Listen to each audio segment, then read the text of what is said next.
And now the latest around the wide world of tropics. Tropical Weather Bulletin for June 8th. Tropical Storm Cristobal made landfall not so long ago, and the remnants of 92A continue through Africa. Although, barely anything to it, I have to say at this point. Day 160 of the year so far, 28 storms have formed. Cristobal making landfall in Louisiana on day 8 of Atlantic hurricane season. Two other areas of interest, one that's been marked by the National Hurricane Center, one that we've got down there in the southern Caribbean Sea, both at 10%. Day 25 in the eastern Pacific, nothing on the radar here, which is intriguing. This is usually the prime week for the first storms developing in the eastern Pacific. I know we've had Amanda, but the first train that goes off out to sea. In the western Pacific, though, a 30% chance now for a potential system developing off the coast of the Philippines, and you can see 92A soldiering on into Africa there. No systems active in the southern hemisphere, all quiet near the end of the season, well, beyond the end of the season, and we expect those animations of the season gone by very soon. Cristobal, we're putting with winds of 45-mile-an-hour winds right now and a pressure of 994 millibars, CDPS stage 2, 32 miles southeast of New Orleans, although the wind profile of this storm is very displaced. New Orleans itself was experiencing the strongest winds much earlier in the day. Over the next 24 to 48 hours it will weaken substantially, turn post-tropical somewhere near the Great Lakes region, and then eventually the extratropical remnants of this storm will end up near the Hudson Bay. So, as mentioned, Cristobal starting to weaken by the looks of things. A very interesting, fascinating look to it, although it's not particularly impressive in terms of wind speeds. Now, some coastal areas have seen tropical storm force winds. New Orleans getting tropical storm force gusts so far. Same too for Mobile, which got 44-mile-an-hour wind gusts, I believe, earlier on today. But sustained winds of tropical storm force winds are a little bit hard to come by, but can't rule it out for any of those areas underneath the tropical storm warnings. In the eastern Pacific, things looking somewhat subdued. There's a lot of general pitter-patter there of tropical development, but only thunderstorms. Nothing that really we'll be mentioning in terms of cyclone genesis there. Pretty quiet. The western Pacific, obviously there's the 30% zone. It's not there yet, but it will probably stem from that disturbance that's just on the eastern edge of that oval.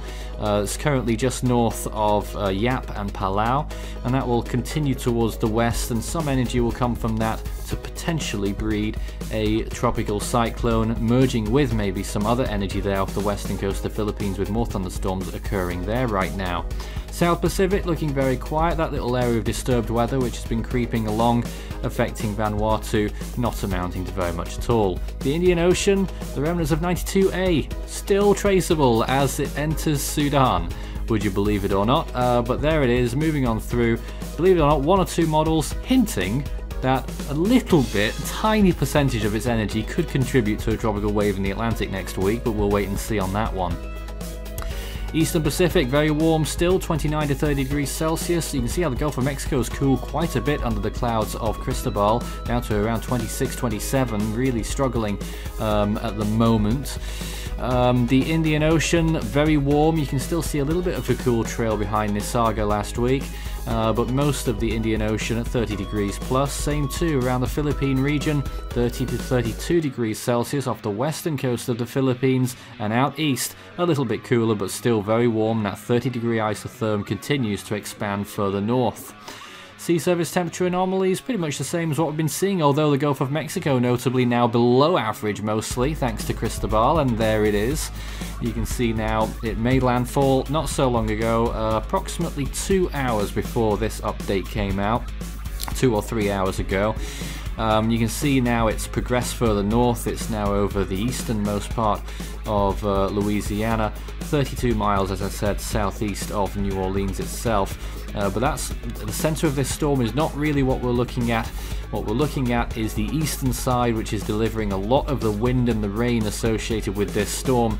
And you can see there on the sandwich imagery as well what we've been looking at over the last few hours. The northern side looks more robust than the southern side as well. So the far edge of this storm, the trailing edge, hopefully won't be as bad as what is coming just now. We've seen a lot of flash flooding reports, surge reports, and people out there as well not very wise. The storm expected to weaken to depression status within the next 18 hours, and then it won't get much more momentum after that, even after it turns post-tropical. Wind shear helps extratropical cyclones, so when it gets to the 10th of June it might get a second wind as an extratropical cyclone as it really shafts up there through the Great Lakes region into Canada and then eventually towards Hudson Bay. Not too much else to say about that though as you look at the models with this storm making landfall. Still, you can see that wide wind field, and indeed parts of the Great Lakes could see tropical storm force winds as well, even if it isn't tropical by then. You could still see gale force winds over there, mainly on Lake Michigan. So on June 8th, 2018, Aletta was peaking as a Category 4 later on in the day, and 2 tropical storms existed in the Western Pacific, Ewinia and pictured Maliksi, east of the Philippine Islands. That was one of the more interesting days back in history. Other ones to look at, 1985 and 1974. Cristobal, the only storm that's named that's active right now. The next name on the Atlantic naming list is Dolly. In the Eastern Pacific, we're still waiting for Boris. In the Central Pacific, the next name on list 1 is Hone. In the Western Pacific, if that system does form that we've got that 30% chance on, it would be called Nuri. Very long-range models calling for it to become a significant typhoon in the South China Sea. Well, we'll wait and see on that one. In the North Indian Ocean, the next name on the brand new list 1 is Gati. In the Southern Hemisphere, the next name in the Australian region is Imogen, and those names roll over each season, so Imogen is next no matter what. In the Southwest Indian Ocean though, Kundai is next, but they will all change back to A names when we get to July the 1st. Check out our new look cyclone tracker on the ForceThirteen website for the latest up-to-date information. You can also find us, of course, on our YouTube channel, search ForceThirteen, and also on Facebook and Twitter, ForceThirteen at ForceThirteen on Twitter for the latest updates. You can also help the project become even better by becoming an Ultimate Fan on YouTube. To see the full list of Ultimate Fan benefits and to join, visit youtube.com/ForceThirteen/join. With a special thanks to our top supporters this month. You can also check out our growing merch store so you can show ForceThirteen's colours wherever you go.